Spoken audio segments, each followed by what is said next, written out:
बिस्मिल्लाहिर्रहमानिर्रहीम, अस्सलाम वालेकुम जी। आप देख रहे हैं डीएचएस स्पोर्ट्स, मैं हूं हमजा शफीक। तो जनाब, इतनी बड़ी खबर, इतनी मजे की खबर और दिल कर रहा है पहले तो पूरी क्रिकेट जो फैमिली थी ना, क्रिकेट लवर्स है ना, वो 8 अगस्त का वेट कर रहे हैं। 8 अगस्त का क्यों वेट कर रहे हैं, वो एक वजह है। उसके बाद इसी क्रिकेट फैमिली को, इसी फैन बेस को एक और अच्छी खबर मिल गई है और वो खबर जनाब बहुत मजे की है, वो दिल खुश कर देने वाली खबर है। मेरी नजरों से जब वो खबर गुजरी है तो मेरा भी दिल खुश होगा कि पाकिस्तान क्रिकेट दोबारा से अपना पीक टाइम देखने के लिए तैयार है।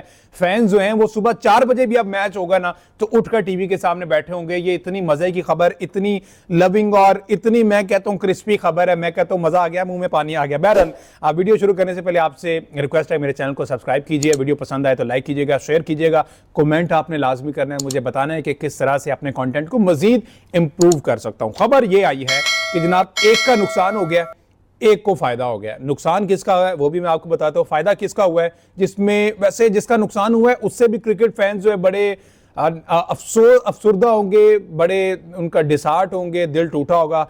लेकिन जिसके आने का फायदा हुआ है उससे अवाम खुश भी होगी। डेफिनेटली 99% पाकिस्तानी क्रिकेट फैंस जो हैं वो इस खबर से खुश होंगे। अब नुकसान किसका हुआ है वो मैं आपको बताता हूं। नुकसान हुआ है जी फखर जमान का। दूसरे टी20 मैच के बाद उनको हैमस्ट्रिंग इंजरी का शिकार हुए और तीसरा टी20 मैच नहीं खेले फखर जमान जो है वो इस सीरीज से बाहर हो गए। अगेंस्ट ओडीआई सीरीज जो वेस्ट इंडीज के हमने वेस्ट इंडीज में खेलनी, उसमें फखर जमान बाहर हो गए।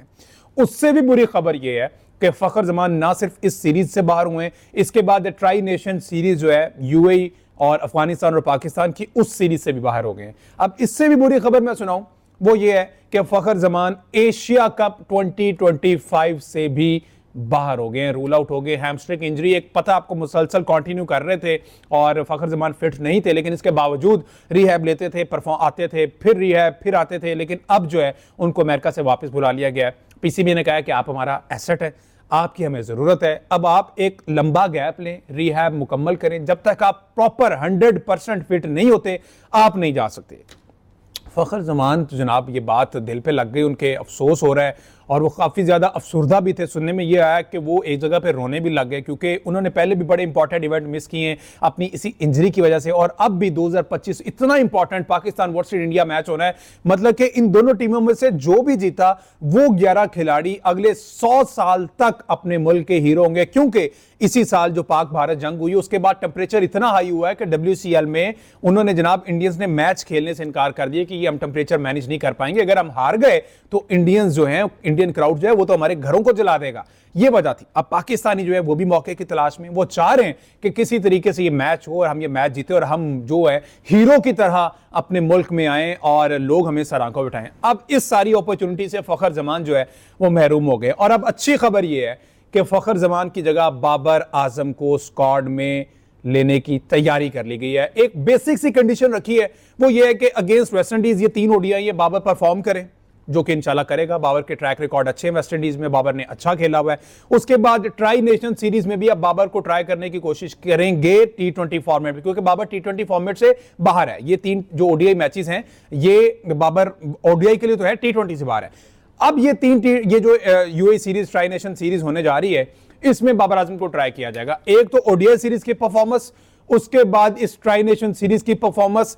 इसमें जब इंशाल्लाह बाबर परफॉर्म कर गया तो बाबर आजम जो है वो वापस T20 स्क्वाड में आ जाएगा और एशिया कप में बाबर आजम प्लेइंग 11 का हिस्सा होंगे। ये माइक हैसन ने कह दिया। और आपको याद होगा माइक हैसन की कोई भी वीडियो स्टार्ट होती थी तो बाबर आजम से, बैट स्पीड चेक की जाती थी तो बाबर आजम की, बैटिंग स्टाइल देखा जाता था तो बाबर आजम का, ठीक है, कवर ड्राइव देखी जाएगी तो बाबर आजम की। माइक हैसन बहुत ज्यादा इंस्पायर थे बाबर आजम से और उन्होंने आते ही कहा था कि जब भी जहां भी मौका मिला मैं बाबर आजम को टीम में एडजस्ट करूंगा। मुलाकात भी मोहसिन नकवी की रिजवान और बाबर से हुई है। उस मुलाकात में भी यह तय पा दिया, बाबर आजम को बता दिया कि बाबर आजम अगर आप इस ओडीआई सीरीज में परफॉर्म कर गए तो वही गारंटी कि आप जनाब एशिया कप के लिए क्वालिफाई कर जाएंगे, आप प्लेइंग 11 का हिस्सा होंगे। लेकिन सवालिया निशान बहुत बड़ा यह है कि आया क्या बाबर आजम दोबारा से ओपन करेंगे या फिर तीसरी या चौथी पोजीशन पर मान जाएंगे, जो कि बाबर आजम खुद कहते हैं कि मैंने ओपन ही करना है साइम के साथ। लेकिन अब साहिबजादा फरहान का बल्ला चल गया अच्छा खासा। ये तीसरे टी20 भी हमने देखा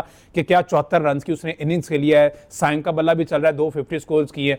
तो बाबर आजम के साथ कौन ज्यादा सूटेबल रहेगा ये वक्त बताएगा, ये ओडीआई सीरीज बताएगी, ये ट्राई नेशन सीरीज बताएगी। अगर बाबर इनमें परफॉर्म कर गया है तो बाबर फैंस के लिए खुशखबरी है कि बाबर आजम वापस टी20 स्क्वाड में आ गया है। और अब चाहे 4 बजे भी सुबह मैच हो, ये कौम उठकर वो मैच देखेगी। ये 3 टी20 मैचेस हुए हैं, टू बी वेरी ऑनेस्ट मैंने सुबह उठ के नहीं देखे, 10-11 बजे उठ के मैंने हाइलाइट्स देखी हैं और हाइलाइट्स देख के आके प्रोग्राम किया या जो भी वीडियोस की हैं, लेकिन लाइव मैच नहीं देखे। एक वो टाइम था न्यूजीलैंड सीरीज होती थी सुबह 3 बजे टेस्ट मैच का आगाज, टेस्ट मैच का, लेकिन उस टाइम पे बाबर आजम खेलता था। 3 बजे उठ के मैं टीवी स्क्रीन के आगे वो मैच देखा करता, क्योंकि I am a huge fan of Babar Azam. और उसके बुरे टाइम पे भी उसके साथ थे, उसके अच्छे टाइम पे तो साथ थे ही थे। अब इस स्ट्रगलिंग फेज में, इस मुश्किल वक्त में हम बाबर आजम के साथ। अगर आप भी बाबर आजम के साथ हैं तो कमेंट में मुझे जरूर बताइएगा। मुझे दीजिए इजाजत, अल्लाह हाफिज।